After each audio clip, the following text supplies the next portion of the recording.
എന്താ പറയുക, നല്ല കാര്യമല്ല.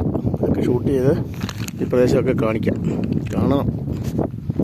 ഇത് മനോഹരമായൊരു സ്ഥലമാണ്. നോ അഡ്മിഷൻ വിത്തൗട്ട് പെർമിഷനൊക്കെ പറഞ്ഞ് എഴുതിയിട്ടുണ്ട്. പക്ഷേ എന്നാലും നമ്മളൊന്ന് കയറുക കാണാൻ വേണ്ടി. ഇവിടെ ജനങ്ങളൊക്കെ കുറവാണ്, പക്ഷേ വീടുകളൊക്കെ വീടുണ്ട്, ചെടികളുണ്ട്. നിൽക്കവിടെ ഉണ്ടോ, വിത്തൗട്ട് പെർമിഷൻ എന്നാണ്. പെർമിഷൻ ആരോട് ചോദിക്കുന്നുള്ളത് വലിയ പ്രശ്നമാണ്. നോ അഡ്മിഷനാണ് വിത്തൗട്ട് പെർമിഷൻ. പെർമിഷൻ ചോദിക്കണമെങ്കിൽ നമ്മൾ ആരോട് ചോദിക്കും? ഫോൺ നമ്പറില്ല. നമ്മൾ ലോക്കലായിട്ടത് കാണാൻ വരുന്നു സഞ്ചാരികൾ എന്ന നിലയിൽ നമുക്ക് അതേ പറ്റുള്ളൂ. ചോദിക്കാതെ നമുക്ക് കയറാം. പക്ഷെ നമ്മൾ വേറൊന്നുമല്ല ചെയ്യുന്നത്. അത് കണ്ടോ, അതിൻ്റെ മണ്ണിലൊക്കെ ആൾക്കാർ വലിയ കാഴ്ചയാണ്.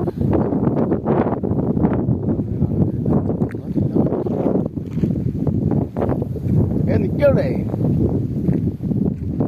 ഷൂട്ട് ചെയ്തിട്ട് നിന്നെ സിനിമയിലെടുക്കാം. എന്നാ നിൽക്കവിടെ. കണ്ട മനോഹരമായൊരു വീട് അങ്ങ് കാണുന്നതാണ് കുന്നിൻ്റെ പാറയുടെ സൈഡിൽ. നല്ലൊരു വീടാണ്, നല്ല വ്യൂ ഉള്ളൊരു വീടാണ്. വെയിലുണ്ട്, പക്ഷേ വെയിലുള്ളപ്പോൾ തന്നെ അത് ഏതോ ഒരു ഫാക്ടറിയാണെന്ന് തോന്നുന്നു ആ കാണുന്നത്. മനോഹരമായ സ്ഥലങ്ങൾ, വീടുകളൊക്കെയാണ്. ഇത് ഇങ്ങനെ പിടിക്കുമ്പോൾ കുറച്ചുകൂടെ ക്ലിയർ ആകും. ഇങ്ങനെ പിടിച്ച് കാണിക്കും.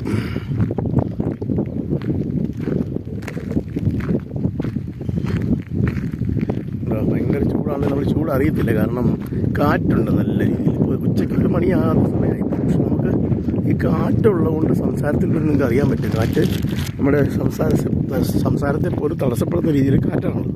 പക്ഷെ വളരെ മനോഹരമായൊരു വ്യൂ, ഒരു കാഴ്ച നമുക്ക് കിട്ടുന്നുണ്ട്. നല്ല വ്യൂ ആണ് കാണുന്നത്. ആകാശത്തിനാണെങ്കിലും മറക്കത്തെ നേരമാണ്. സൂര്യൻ നമ്മുടെ നേരെ തലയ്ക്ക് മുകളിൽ നിൽക്കുന്നത്. പക്ഷേ നമുക്ക് കാറ്റ് ഉള്ളത് കൊണ്ട് അറിയുന്നില്ല. ഇത് കണ്ടോ, അവിടുത്തെ കെട്ടിടങ്ങളൊക്കെ ഉണ്ടോ? വളരെ മനോഹരമായൊരു ഏരിയയാണേ. ഇവിടെ സിനിമയ്ക്കൊക്കെ പറ്റിയ ചില ഷൂട്ടിങ് കാര്യങ്ങളൊക്കെ നടത്താൻ പറ്റുന്ന സ്ഥലമായിരിക്കാമെന്നല്ലാതെ ഒരു സിനിമാ മൂഹി എന്ന നിലയിൽ എനിക്ക് വളരെ ഇഷ്ടപ്പെട്ട ഒരു ലൊക്കേഷനാണത്. അത് അതിനുള്ള സംവിധാനമൊക്കെ ഉണ്ട്, അതിനുള്ള ഒരു കാഴ്ചയുണ്ട്. കയറി ചെല്ലാമായിരിക്കും വിചാരിക്കുന്നു. അങ്ങനെ മണ്ടേ കാണുന്ന എന്താണ് പോലീസുകാരുടെ ഫയറിങ്